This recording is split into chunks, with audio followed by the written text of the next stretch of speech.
There was no shock from falling into the water, but there was a feeling of lightness and fluffiness in his body, and Chris opened his eyes. It was a spring surrounded by cliffs on all sides. When he let go of the hand he was holding, Dalmia turned around and said, "Please follow me." Chris and Boralk exchanged glances. Clearly, that was not the pool beneath Kataralin. The two of them turned around, as if prompted by an unspoken cue. And they found a gap in the upper part of the wall. On the other side of the hole, a waterfall is cascading down vigorously. It appears that they were on their way down from the waterfall when they veered off the stream and jumped into this spring through a gap. The gap was surrounded by jagged, pointed rocks, as if a demon were opening its mouth. If they had hit that rock, which resembled the fangs of a fierce beast, while falling at such a high speed, they wouldn't have stood a chance. The two shuddered and shrugged their shoulders. I never imagined there would be such a space behind Kataralin. I've never heard of this before. Boralk said as he turned to face forward. Then he signaled with his eyes, "Let's go." They dove deeper into the dim water, following Dalmia. The spring was a deep and long tunnel that went on forever, as if it would go to the bottom of the sea if it continued on. As the path split, Dalmia silently pressed on through the maze-like tunnel without looking back. Finally, when the exit came into view, he turned around and looked back. "We will be coming up from water, please watch your step." Just as he said that, Dalmia was sucked in and out the exit.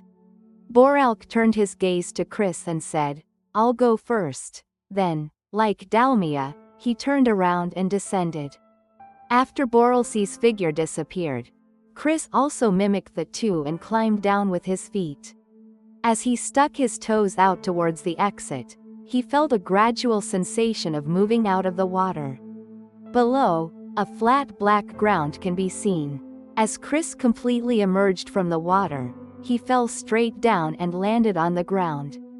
The place where he landed was a cave covered in amethyst, both the ground and the walls. It was glowing and illuminating the cave in purple. Chris looked up at the ceiling.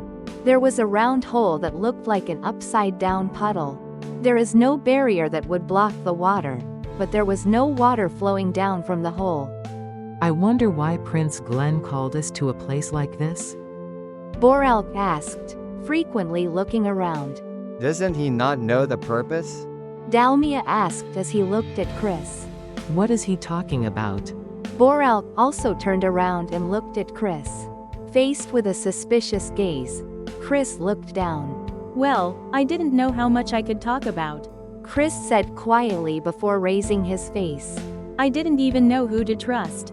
But being left alone at the bottom of the sea meant I had no choice but to rely on Boralk to reach the Fonus Square. It was impossible to do it alone."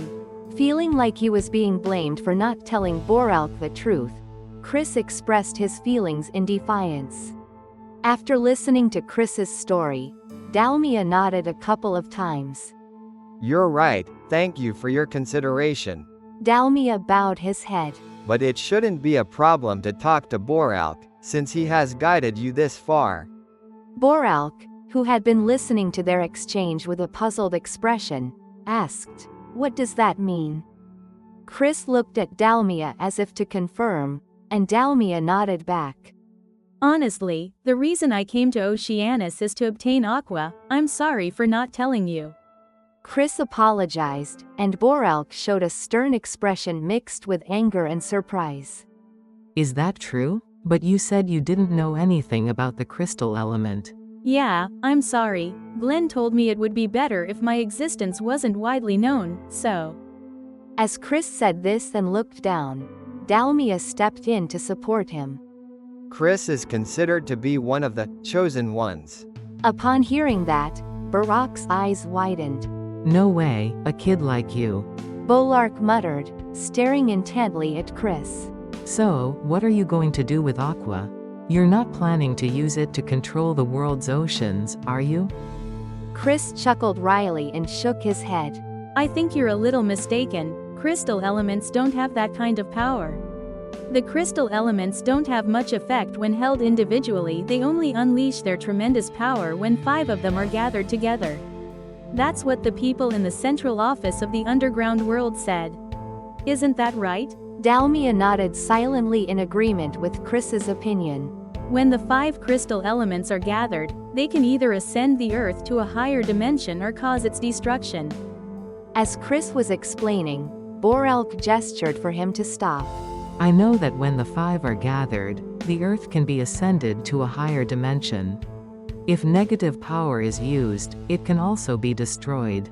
But there should be no doubt that Aqua by itself is powerful enough to dominate the ocean. That's what the old saying goes over here. Dalmia interjected in response to Barak's opinion. Indeed, there is such a legend here. However, those are merely superstitions. Perhaps it was a rumor spread long ago by dark forces to make people search for the crystal element. Boralk nodded without retorting, listening to Dalmia, who spoke with a gentle smile yet a resolute demeanor. Then he looked down and muttered, "No way." So, you mean you're going to get that and ascend the earth to a higher dimension? Looking up, Boralk asked Chris. It is said that the earth is entering a time of ascension now. But the dark forces are desperately trying to prevent that and cause the earth to disappear. So, we need to get the crystal element before the dark forces take it away. I see. So that's why the prince is acting secretly. Boralk put his hand to his chin and nodded approvingly. Then, he suddenly asked a question that had crossed his mind. But if that's the case, why did the prince leave you alone at the bottom of the sea? What was he planning to do if you, the chosen one, ended up being eaten by the Monrolago? That was something Chris was questioning and feeling dissatisfied about. It was good that he met Boralk, but if he hadn't, Chris might have become monster fodder and by now could have been nothing more than seaweed in the ocean. The reason Prince Glenn instructed you to stay at the seabed and come to Fonus Square was, in fact, to test you, Chris. Dalmia explained, answering the two's questions. Of course, he was aware that he was putting you in danger. However, it was precisely because he believed you to be the chosen one that he left you behind. The chosen one will always be guided. And Boralk, who became that guide, is part of a shared destiny. Therefore, I was also instructed to guide you if you had someone accompanying you. Chris nodded in understanding, though he felt a bit of arrogance. In fact, since it was guided this way, it can be said that Glenn's thinking was correct. However, if the reading had been wrong, one person's life might have been sacrificed. However, in the first place, the underwater dwellers and the underground dwellers have quite different senses in every aspect. So Chris tried not to think too much about it, believing that there was probably no ill intent. Well then, the prince is waiting. Let's move ahead. Dalmia said, pointing to the corridor faintly illuminated by the purple light of the amethyst.